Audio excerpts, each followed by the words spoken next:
Oh, hi. I just thought I'd say good morning, and while I'm here, I guess I probably should give you a bit of a tour of my garden. I've just been harvesting these beautiful, sweet blood oranges. It's the end of winter, and they are incredibly sweet, so much so that the bats have got to them. So I thought I'd better get the rest before the bats do, because we've got about 2 acres of property here. We use about one, or just over 1 acre, probably about 1.5 acres, to grow all of our food. And we're 100% sufficient in both fruit and vegetables. And I want to show how you could potentially do that yourselves if you've got a similar sized property at home. We're self-sufficient 365 days of the year. So this is not about like, oh yeah, we get the abundant harvest and we eat our own food and then we go to the supermarket the next month.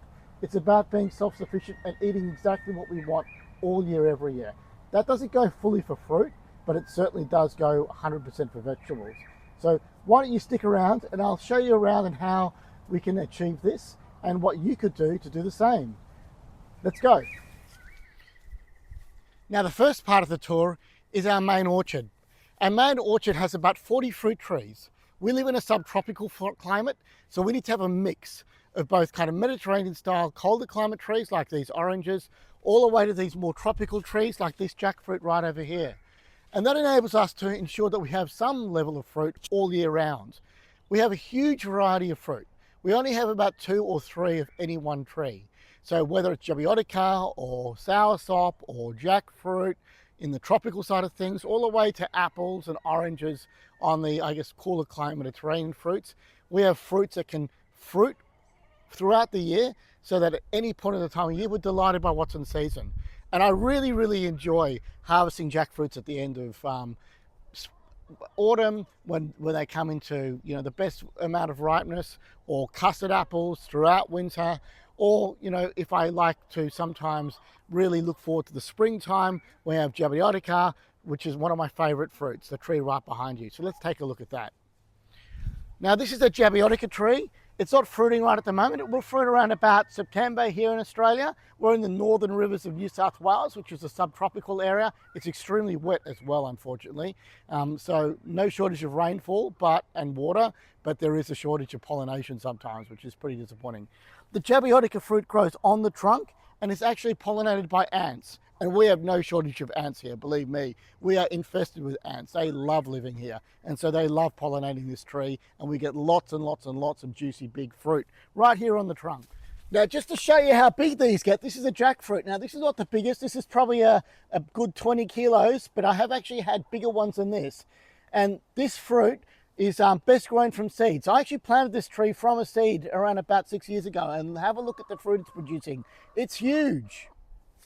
Now this is one of my favorite trees. It's a Nam Dok Mai, which is a Thai variety of mango, and it's a long elongated variety. And this is one of the only mango tree types that actually fruits here. And the reason why we don't get a lot of fruit on our mango trees, or why we struggle to get fruit off of mango trees, because of the high rainfall. It rains extremely heavily just when these sorts of trees come into flowering. And if it does rain when they're looking to be pollinated, unfortunately all of the fruit will drop, or the flowers will drop and the fruit won't form. So that's really unfortunate. But I've been experimenting with different varieties of mangoes. The Nam Dok Mai does really well. I've got Alfonso, which is not yet to fruit, but hopefully I'm getting good results from that, as well as a King Thai mango.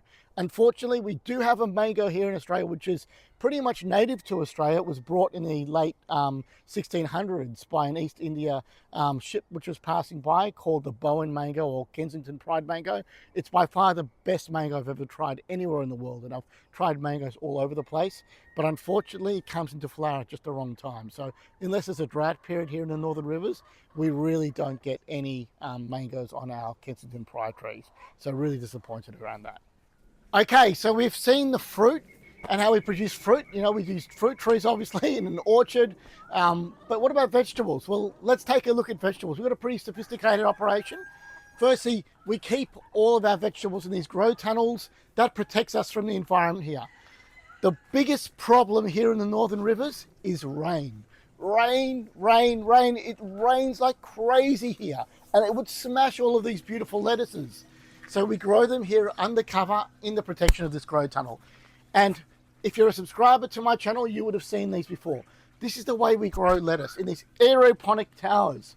We can grow huge amounts of lettuce. We never run out of lettuce. We've always got all the varieties of lettuce we ever want. We also do herbs like this as well.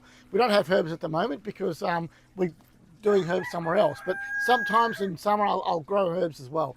And look at the varieties and the beautiful plumpness and freshness of these lettuces. You would struggle to buy lettuces like this from any shop. These are so fresh. We harvest them immediately before making a salad.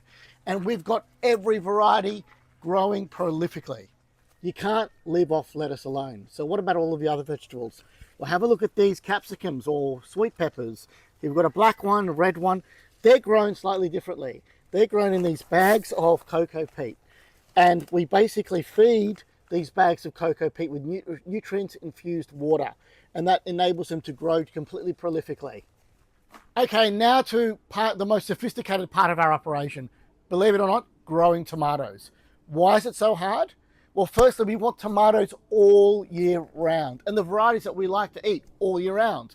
Now, that would be easy in some climates with, a high tunnel like this one here, but here it's really, really hard. Why? Because we're in a very wet and hot subtropical climate, and tomato flowers do not set fruit if it's too humid and too hot.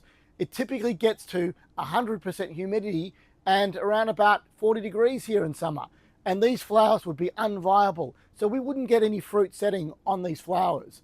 So how do we do it? How do we get past this challenge? Well, we have two sets of tomatoes. We grow them in these high tunnels so they're protected from the rain, and they can grow nice and tall. So we grow them commercially like any commercial grower would, using the same sort of techniques. But what we do is we have a very clever trick. We have two high tunnels. So one high tunnel where we're growing the tomatoes and setting the fruit during winter. So we start these at the end of autumn and they'll set fruit during winter. And then they'll start to ripen slowly throughout the summer. So they've set the fruit all the way to the very last day or the very last day of summer where it's just cold enough for them to set fruit, and then we'll harvest throughout summer. And then we have an inverse set where we've basically sown them in the middle of summer and they've grown, and they'll start setting fruit at the very end of summer, and then we can harvest throughout all winter. So we have two sets of tomatoes at any one time, and we're always able to harvest the tomatoes that we want all year round. So that's really how we get past, the challenges of nature up here in the Northern Rivers of New South Wales, Australia. And here I'm in the summer tomato grow house, and so you can see it's a complete big mess. And the reason why it's a big mess is we don't train these like we do in the winter greenhouse, because we don't know when they're going to be able to actually set fruit, because summers can be very unpredictable here. They can go longer, and we can have very, very long summer, in which case we won't get fruit set. So basically what we do is we just let them go completely crazy, completely wild, and then when the weather cools down, they're full of flowers and they start setting fruit. And have a look. We get these beautiful red cherry tomatoes. We've got some larger tomatoes behind, and they taste so sweet, so juicy, just delicious. What about root crops like ginger or radishes? Well, we do a similar sort of thing. Cocoa peat and the chip here in trays, fed with the nutrient-infused drip irrigation, and have a look at the results. We get these beautiful root crops. I usually use these small trays because I like to harvest a whole bunch of basil all at once. I like to harvest a whole bunch of radish all at once, and then I'll just resow the tray, and that will keep the cycle going. So I'll sow one of these trays every 3 or 4 weeks, and I'll always have a full supply of radishes ready to go. Now, it's not a fruit or vegetable, but chickens are also very, very important, and we have lots of them. My wife Vera loves her chickens. She loves them more sometimes than her other pets, and I wouldn't want to admit this, but maybe sometimes more than me. And we get huge amounts of eggs from this flock. This flock is a mixture of breeds, and we get eggs which are all the colors that you can imagine: green, blue, brown, white, and we get a prolific amount. And it's really important to keep that hay topped up in their bedding because they love to lay in that hay. Now, a very important ingredient to grow all of this beautiful food: water, rainwater. We actually are fortunate enough to be connected to the town water supply, but we don't use any of that to grow any of this. Why? Because it's chlorinated, and plants hate chlorine. So using this rainwater, we power all of our grow tunnels and all of our gardens, the orchard as well. Well, actually, the orchard's a bit tricky. The orchards actually recycle sewage, believe it or not. Maybe I'll go and show you that. So this is our sewage processing system. And what it is it's a 5,000 litre tank over here that captures the raw sewage that comes from our house and basically then gets fed into this set of reed beds. And there's actually 6 independent reed beds here. One stage to the next, the water gets more and more pure, and then it ends up in a tank right at the opposite end of that reed bed to feed this beautiful orchard. And there we go. We don't need to waste water. And that's really important because, believe it or not, even though we have the second highest rainfall here in the northern rivers in Australia, it still gets drought. Australia's the driest continent on earth. So we get droughts all the time. And those droughts can go for a very long time. So the recycled sewage is so important for keeping our orchard going. Now, bananas are really important because they're a really important source of carbohydrates and a delicious fruit. So we grow so many varieties of bananas here, probably about 9 varieties now. This one here is your kind of very familiar supermarket variety, which is Cavendish. But we also have sugar bananas behind me, we have blue Java, we have red Dhaka, we have a whole range of different varieties, even plantain, which we use for cooking. So these are grown in a syntropic garden where we're basically mixing some non-edible trees like these palms with bananas, with sweet potato down at the bottom end of the canopy, and then right at the top behind me you'll see some white sapote, which is another subtropical fruit. And on the right to me you may see those posts with the kind of cactus looking things growing on them. That's actually dragon fruit. So we grow a lot of dragon fruit. We grow about 16 varieties of dragon fruit here at the property. The red fleshed ones, white fleshed ones, yellow ones with white flesh, all sorts of different varieties. And those different varieties have all of their unique flavor and taste, which we really, really enjoy throughout the fruiting cycle. So thank you for joining me for this really brief tour of our self-sufficient homestead. Hopefully it's given you an appreciation of how you can truly be 100% self-sufficient with both fruit and vegetables 365 days of the year and not need to sacrifice.